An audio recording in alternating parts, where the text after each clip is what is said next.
अस्सलामु अलैकुम वरहमतुल्लाहि वबरकातुहू।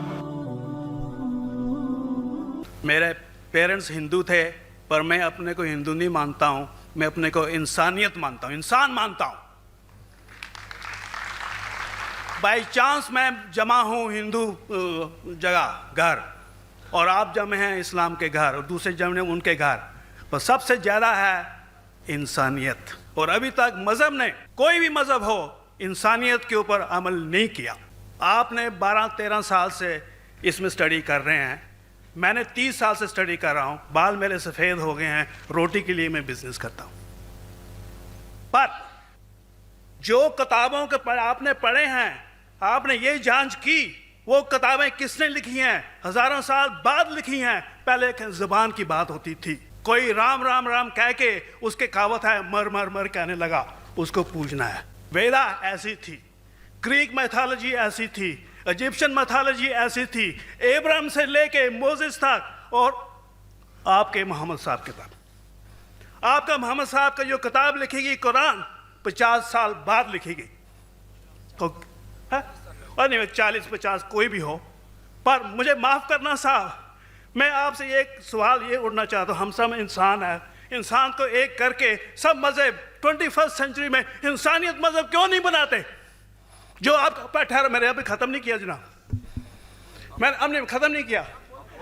हाँ, मैं ये कह रहा हूँ साहब, आप अपना पर्सनल मज़हब है रखिए, अपने घर में रखिए, बस स्टेट में और दूसरों के ऊपर ना लाइए, वार ना करिए, लड़ाई ना करिए। एक माफ़ी चाहता हूँ, ऐसी हज़ारों चीज़ें मैं दूसरे मज़हब में निकाल सकता हूँ। मैं आपसे पूछना चाहता हूँ, खलीफा 40 साल के अंदर मर गए, मर्डर हुए,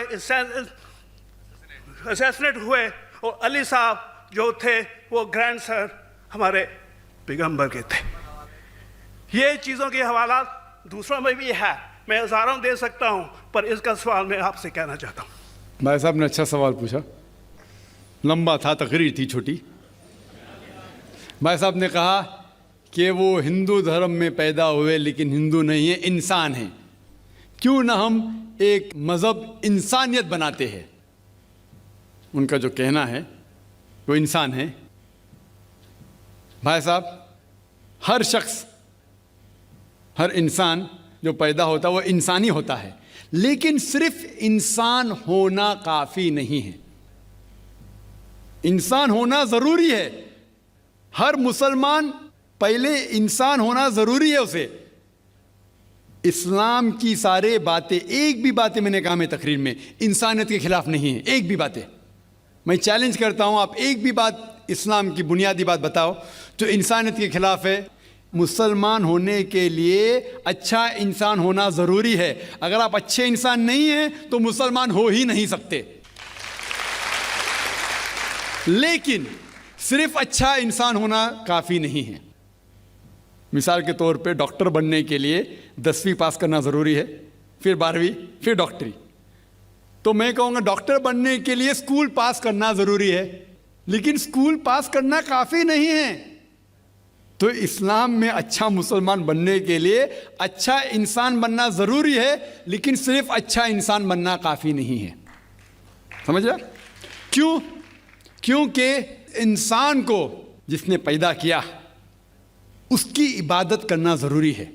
जिसने आपको पैदा किया, जिसने आपको पैदा किया, उसकी अगर आप इबादत नहीं करेंगे तो इंसानियत के नाम पे कलंक है। आप कहते हैं कि मज़हब, जितने मज़हब है सब भेदभाव पैदा करता है, नफ़रत पैदा करता है। आपने कहा, शंकराचार्य ने बिल्कुल सही कहा। शंकराचार्य ने कहा कि कोई भी मज़हब नहीं सिखाता कि आपस में भेदभाव करना। उनकी भी स्टडी है, मेरी भी स्टडी, आपकी भी स्टडी है।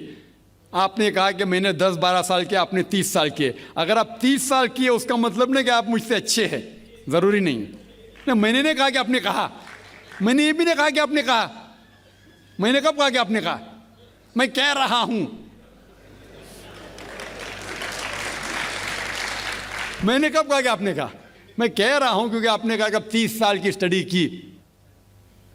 मैं हिंदू मज़हब पे भी चंद साल के, अल्हम्दुलिल्लाह सुम्मा अल्हम्दुलिल्लाह, कई शंकराचार्य से बात की, कई स्वामी जी से बात की, कई प्रीस्ट और फादर से अमेरिका में की, मैं तो अभी तक जवान हूँ माशाअल्लाह, अल्लाह का फजल है, अल्लाह का फजल है। आपने कहा कि मज़हब भेदभाव करता है, ये कहना बिल्कुल गलत है। मज़हब भेदभाव नहीं करता। जो मज़हब के मानने वाले हैं वो मज़हब को सही तरीके से नहीं समझते हैं, इसीलिए भेदभाव पैदा करते हैं, वो अलग बात है। गलती है मज़हब के मानने वाले की, मज़हब की नहीं। ये कह रहे हैं कि मज़हब की, मिसाल के तौर पे एक मर्सिडीज कार है, मर्सिडीज कार है, मुझे ये जानना है कि मर्सिडीज कार कितनी अच्छी है। तो एक ड्राइवर मर्सिडीज कार चलाते जो ड्राइविंग जानते ही नहीं और मर्सिडीज कार को ठोक देते, तो किसकी गलती है, मर्सिडीज गाड़ी की कि ड्राइवर की? अगर आपको जानना है मर्सिडीज कार कितनी अच्छी है तो आपको ये देखना चाहिए स्पेसिफिकेशन, उसका पावर कितना है, हॉर्स पावर कितना है, माइलेज कितना है, सेफ्टी मेजर कितना है, उसकी तहकीक करने के बाद आपको कहना चाहिए कि कितनी अच्छी मर्सिडीज कार है। अगर जानना चाहिए कितनी अच्छी है तो उसको बिठाओ जो ड्राइविंग जानता है।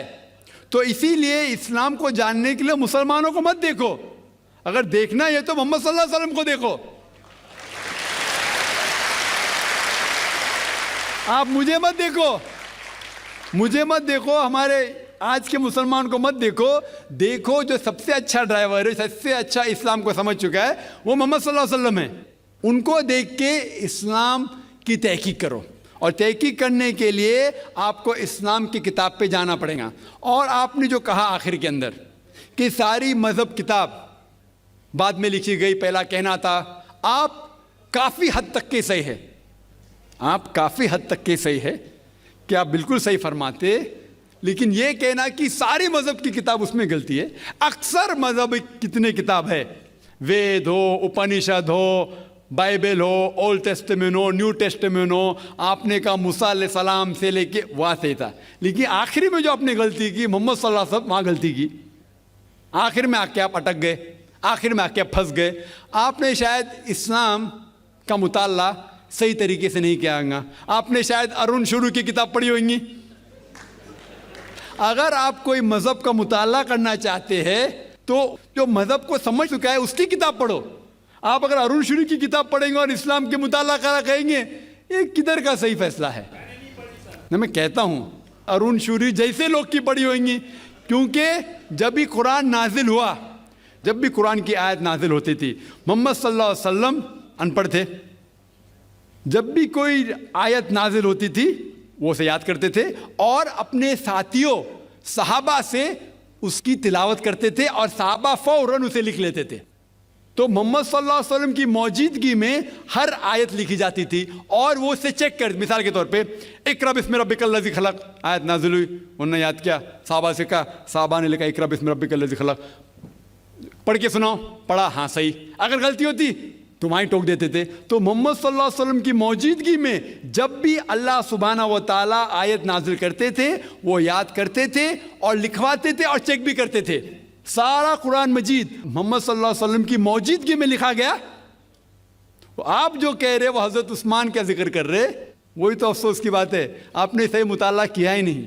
हज़रत उस्मान ने कई साल बाद, 40-50 साल बाद, जो आप कह रहे हैं 40-50 यहाँ से आपको आया, उनने क्या कहा कि इस कुरान मजीद का जो नुस्खा है उसको और नुस्खे बनाए जाए और बाकी लोग में फैला दिया जाए, क्योंकि लोग को इख्तिलाफ था रवानगी के अंदर।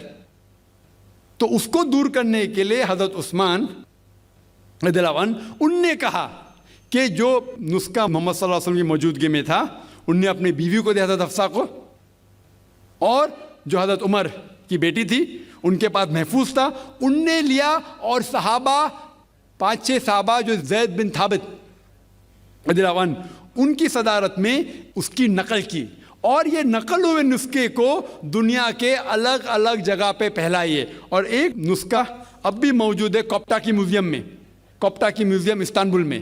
तो आप जो जिक्र कर रहे हैं वो उतारे हुए कुरान शरीफ का जिक्र कर रहे, जो हकीकत में कुरान शरीफ है वो मोहम्मद सल्लल्लाहु अलैहि वसल्लम की मौजूदगी में लिखा गया था।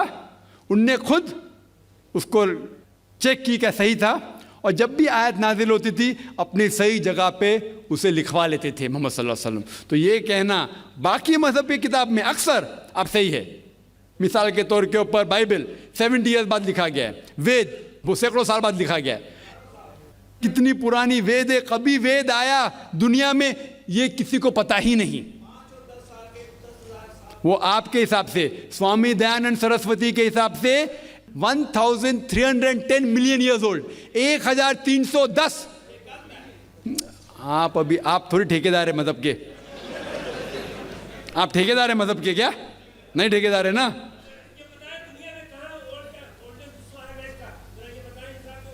हाँ इसलिए ओ भाई साहब ना, बिल्कुल सही भाई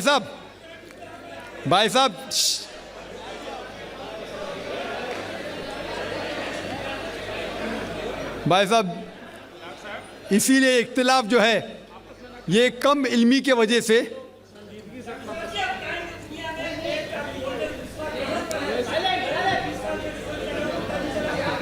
वेद का संजीदगी से, वेद का क्या नहीं, सब लोग चुप हो जाए, नहीं आवाज। भाई साहब ने कहा कि दुनिया का सबसे ओल्डेस्ट स्क्रिप्ट वेद है, वो कुछ हिस्टोरियंस कहते हैं, बट ओल्ड होना मतलब नहीं कि सही। जो कुछ ओल्ड है वो सबसे बेहतर होना जरूरी नहीं। मिसाल के तौर पे मेरे पास पुरानी गाड़ी है 50 साल पुरानी, उसका मतलब नहीं कि नई गाड़ी से अच्छी है। ये भी हो सकता है कि पुरानी गाड़ी नई गाड़ी से अच्छी हो सकती है। मेरे पास मर्सिडीज कार है 5 साल पुरानी, जो नई मारुति से अच्छी होंगी। तो ये कहना कि कोई किताब या कोई मजहब पुराना इसलिए बेहतर है, बिल्कुल गलत है। जो आदमी को अक्ल है वो कभी भी ऐसा नहीं कहेगा कि पुरानी चीज़ बेहतर, नई चीज़ बेहतर। वो चीज़ बेहतर है जो हक के ऊपर है, जो चीज़ हक के ऊपर है वो चीज़ बेहतर है। तो भाई साहब आपकी जो तहकीक है मजहबी किताबों पे ज़रा कमज़ोर और गलत है। आपको फिर से और 30 साल लगाने पड़ेगा इंशाअल्लाह।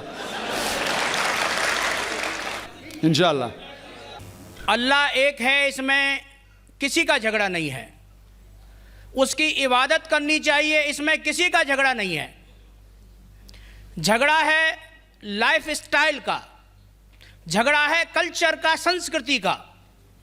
और हर मजहब अपनी संस्कृति को अल्लाह से जोड़ता है कि अल्लाह ये कह रहा है।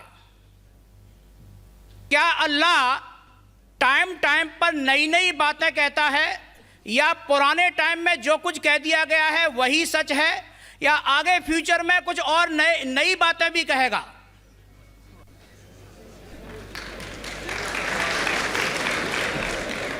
भाई साहब का अच्छा सवाल था कि किसी को दो राय नहीं कि अल्लाह एक है, भगवान एक है। सब मानते कैसे उसी की इबादत करना चाहिए, लेकिन हर मज़हब अपनी कल्चर, अपनी संस्कृति को देख के स्टाइल बदलता है। तो अल्लाह ताला जो पहले कह चुका वो अभी भी सेम है कि टाइम टाइम पे बदलता है। भाई साहब का सवाल अच्छा है, लेकिन ये कहना चाहता हूँ जवाब देने के पहले, उन भाई साहब ने कहा कि सब मानते हैं कि अल्लाह एक है। ये मैं नहीं मानता हूँ कि सब मानते, मैं नहीं मानता हूँ कि सब मानते। ये मेरा फील्ड है, ये मेरा फ़न है गैर मुस्लिम से बात करना। मैं ये नहीं मानता हूँ कि हर गैर मुस्लिम मानते अल्लाह एक है, कि भगवान एक है। कई लोग भगवान में मानते ही नहीं, नास्तिक कहते हैं। और जो लोग कहते हैं भगवान में मानते हैं, हर कोई एक में नहीं मानता। कितने लोग 3 में मानते, कितने लोग 100 में मानते, कितने लोग सब कुछ भगवान मानते हैं। तो पहले आपके जो सवाल का जो पहला था, हर इंसान मानता है भगवान एक है, उससे मैं मुत्तफिक नहीं हूँ। दूसरी चीज़ कि सब एक ही भगवान, एक ही ईश्वर को पूछते हैं कि इबादत करते, ये भी मैं नहीं मानता हूँ। ये बात है कि अक्सर लोग मानते हैं कि भगवान एक है, यहाँ तक के तो सही है, अक्सर, सब नहीं अक्सर, लेकिन एक ही भगवान को पूछते ये बिल्कुल गलत है। सब लोग एक भगवान को नहीं पूछते। मिसाल के तौर पे अक्सर कुरान की आयत है, कुरान की आयत है कि जो लोग कहते हैं कि एक भगवान को मानते हैं लेकिन और को भी पूछते हैं, उसे कहते हैं शिर्क।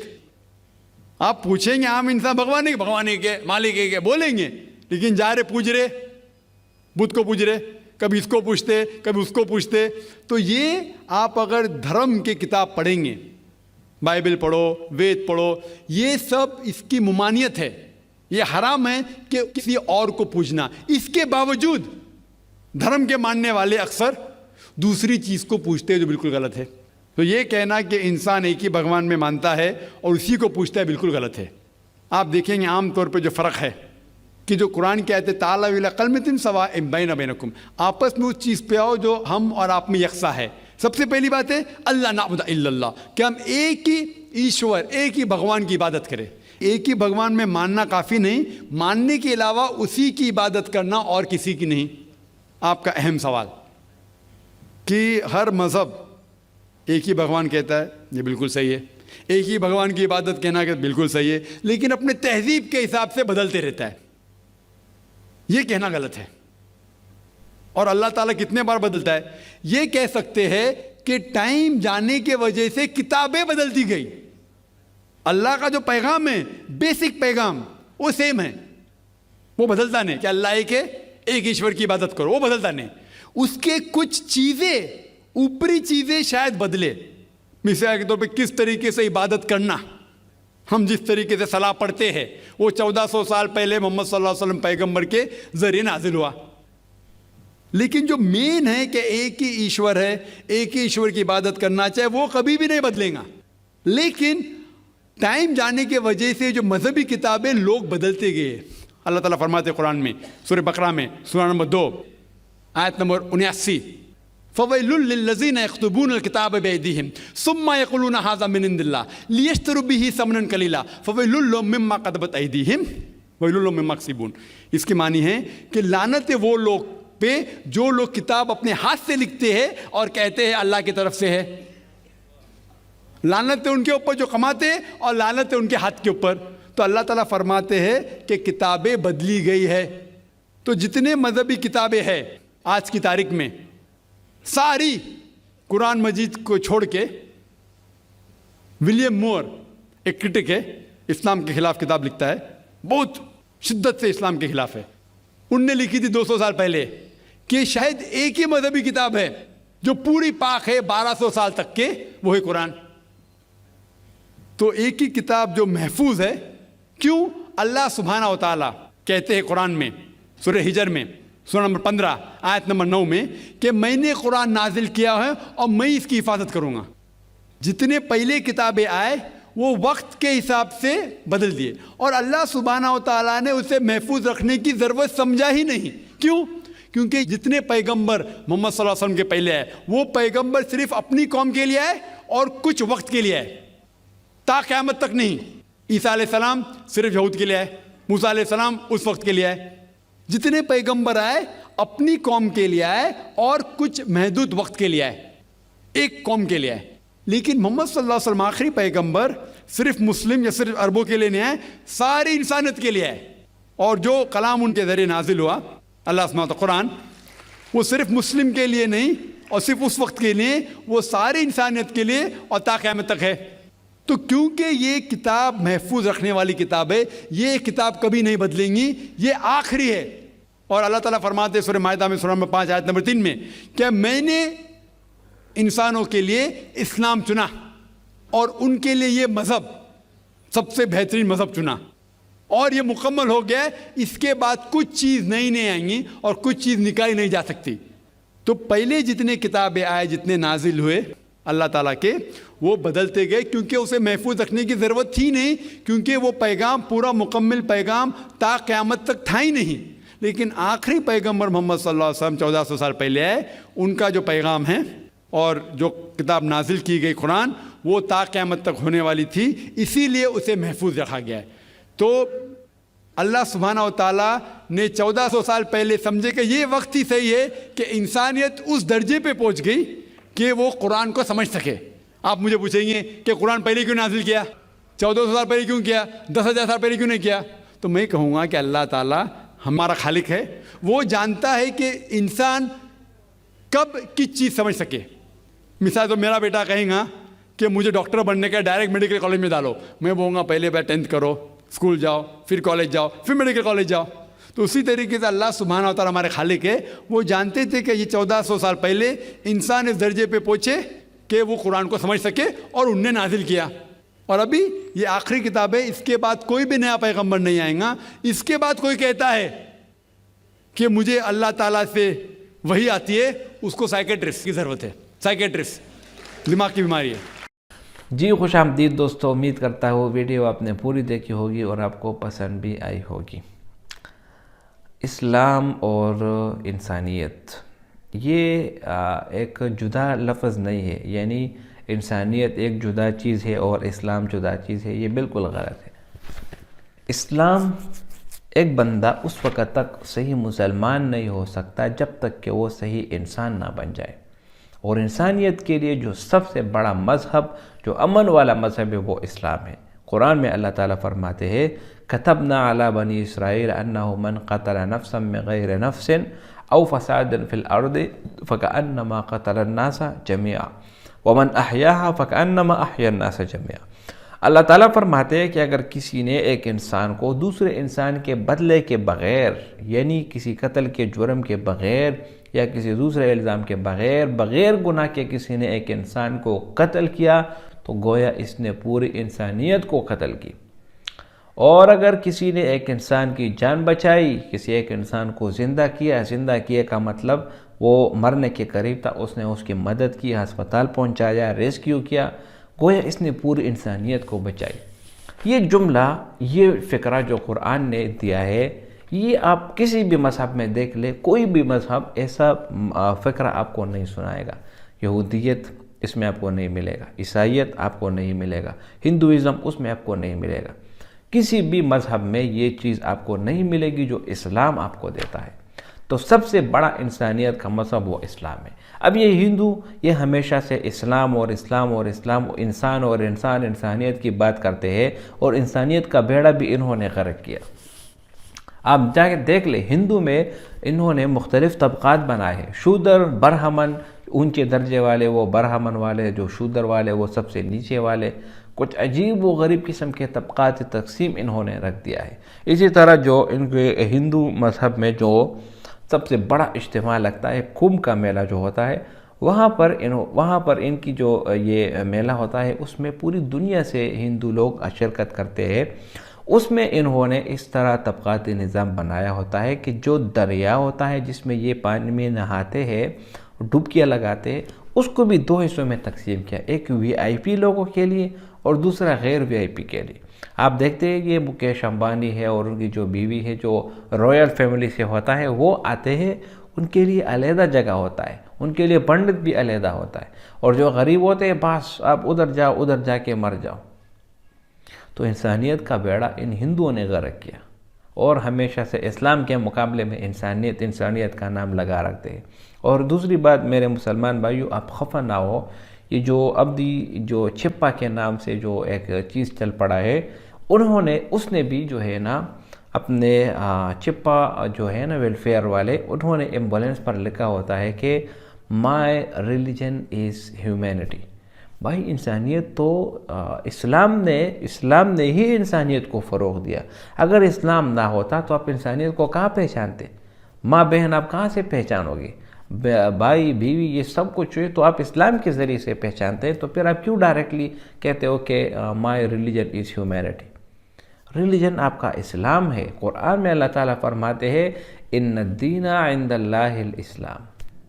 तो भाइयों दोस्तों, ऐसे लिबरल लोगों से हरगिज़ आप क्या कहते हैं उनसे मुतासिर ना हो, बल्कि आप अपने किताब कुरान मजीद का मुताला करो, तो आपको अंदाज़ा होगा कि आप किस लेवल के आदमी हैं। उम्मीद करता हूँ वीडियो आपको पसंद आई होगी। अगर वीडियो आपको पसंद आए तो इस चैनल को सब्सक्राइब करें। बहुत शुक्रिया।